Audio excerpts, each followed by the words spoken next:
Este podcast tem o patrocínio de Braskem. O plástico transforma a nossa vida. O descarte correto transforma o plástico. Olá, seja muito bem-vinda ou muito bem-vindo ao 5º episódio da série Desvendando o Plástico aqui no Faz Sentido. Este é um podcast do Grupo Sinos e que conta com patrocínio da Braskem. Eu sou Mayara Morales e na apresentação comigo está Carlos Risotto.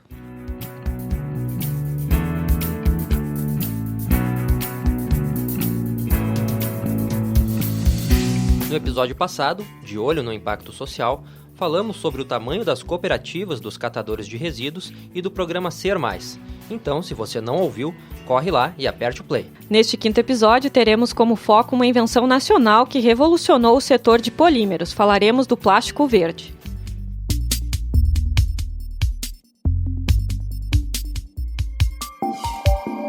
De maneira geral, o plástico é produzido a partir de matérias-primas fósseis, como petróleo ou gás natural, ou seja, fontes não renováveis e que emitem CO2 para a atmosfera. Mas em 2007 o cenário mudou. A Braskem inovou em busca da sustentabilidade e apresentou ao mundo o plástico verde, uma invenção, como já dissemos, 100% brasileira. E para entender melhor essa tecnologia, conversamos com Fabiana Quiroga, diretora de Economia Circular da Braskem na América do Sul, e Nelson Júnior, químico e gestor da iniciativa em Economia Circular da Braskem. Uma das principais tecnologias na qual a Braskem é pioneira é a produção de biopolímeros em escala industrial. Em uma de nossas unidades industriais em Triunfo, no Rio Grande do Sul, produzimos o eteno verde a partir do etanol da cana-de-açúcar, que serve como matéria-prima para as resinas renováveis. A utilização do plástico verde e dessas resinas renováveis que Fabiana falou reduz a dependência dos recursos fósseis e ela conta sobre o desenvolvimento dessa tecnologia aqui no Rio Grande do Sul. A Braskem iniciou estudos relacionados à produção de biopolímeros em 2007, no nosso Centro de Inovação no Polo Petroquímico de Triunfo. Este é o maior e mais moderno complexo de pesquisa no setor da América Latina. Após esses estudos, a companhia investiu 290 milhões de dólares na construção da planta industrial em 2010 e ofereceu para o mercado o polietileno verde.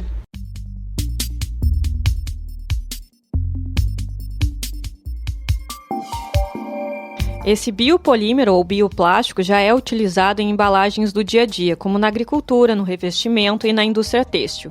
E Fabiana nos explica melhor o processo de produção do plástico verde e renovável. Na produção do plástico renovável, ele inicia na cana-de-açúcar, em que, com a cana-de-açúcar, os nossos fornecedores transformam em etanol. Nós adquirimos esse etanol via ferrovia e transformamos ele em eteno verde, matéria-prima para o polietileno verde, que vendemos aos nossos clientes.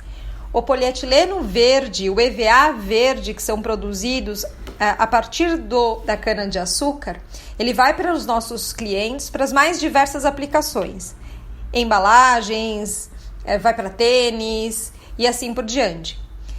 E na produção da cana-de-açúcar, a captura de CO2. Então, quando a gente faz a avaliação de todo o processo produtivo, esse processo de produção de plástico renovável, ele captura CO2, ele fixa gás carbônico da atmosfera. Por isso, ele é mais sustentável do que a produção de plástico tradicional de fóssil. A captura de CO2 é importantíssima para a redução do aquecimento global. Esse fenômeno é apontado como o principal causador do derretimento das geleiras. É como em um castelo de cartas, se algo não vai bem em uma ponta, todo o resto vem abaixo. Este é o caso do aquecimento global. Cientistas afirmam que com o derretimento das geleiras, o nível dos oceanos deve subir e vírus pré-históricos que antes estavam congelados podem ser liberados.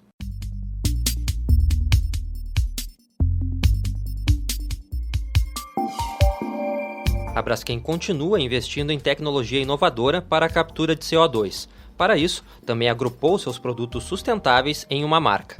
Bom, primeiro é importante destacar que a marca I'm Green engloba nossos produtos sustentáveis, ou seja, tanto nossos produtos oriundos da cana-de-açúcar, que eu acabei de mencionar, que são produtos renováveis, como produtos também de origem reciclada, ou seja, são materiais oferecidos por mercado que foi resíduo plástico e foi transformado em nova matéria-prima.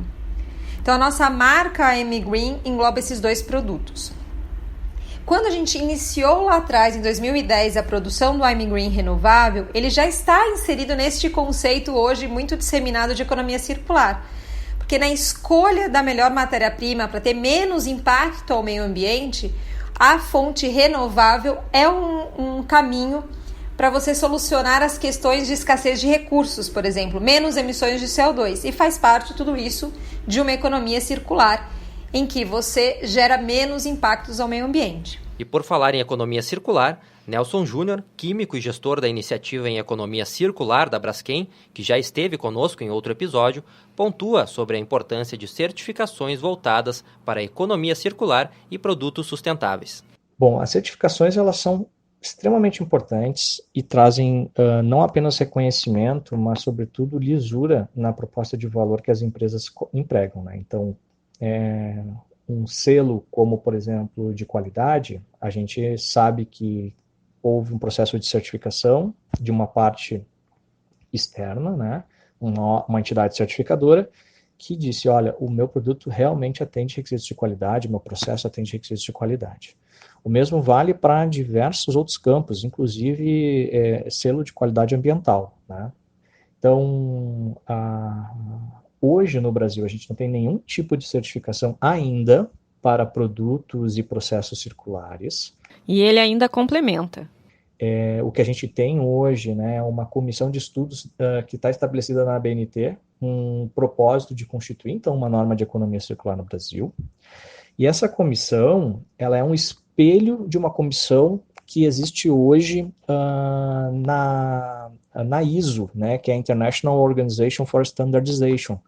Então, que é quem define normas a nível mundial, né, padrões mundiais que podem ser replicáveis, enfim, independente do país, permite que a gente, enfim, reconheça mundialmente empresas que atendam aquele padrão de qualidade estabelecido por estes órgãos. Então, ainda nada está publicado, né, não existe nada já instituído, mas é muito provável que num futuro próximo a gente já tenha à disposição algum tipo de certificação nesse sentido, que permita então dar uma chancela, né, um selo às empresas que disponham, né, de produtos reconhecidamente circulares, né, ou que tenham modelos de negócio e processos que sejam reconhecidamente circulares.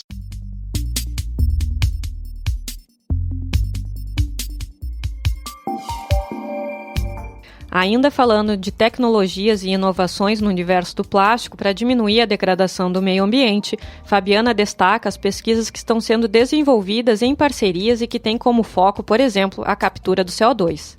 Trabalhamos muito em parcerias com startups, universidades, empresas parceiras, para acelerar esse desenvolvimento.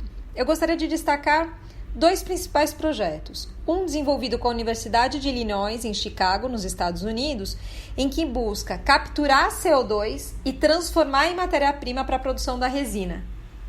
Este é uma rota que busca emitir menos CO2, utilizando-os do processo produtivo como matéria-prima para a produção das resinas. E também há uma pesquisa com instituições aqui no Brasil. Gostaria de destacar a parceria que firmamos com o Senai, com a UFRJ e com a FCC, muito com foco no desenvolvimento de catalisador para processos de reciclagem química. O que seria isso? A reciclagem química ela visa ser complementar a uma reciclagem mecânica, em que resíduos plásticos que têm dificuldade de reciclar mecanicamente são utilizados como matéria-prima nesse processo de reciclagem química e transformados numa nafta reciclada. Em vez de utilizar nafta fóssil no processo produtivo, passa-se a utilizar uma nafta reciclada. Com isso, a gente busca endereçar uma das maiores preocupações da humanidade, que é a geração de resíduo.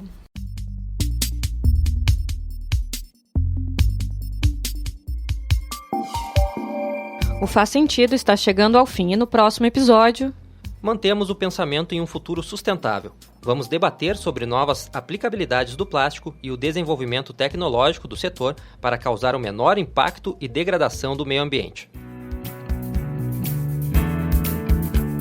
O podcast Faz Sentido do Grupo Sinos é produzido e apresentado por Maiara Morales. Na locução e edição também temos Carlos Rissoto. O editor-chefe dos jornais diários do Grupo Sinos é Igor Miller.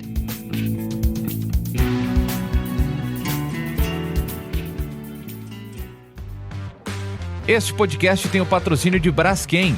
O plástico transforma a nossa vida. O descarte correto transforma o plástico.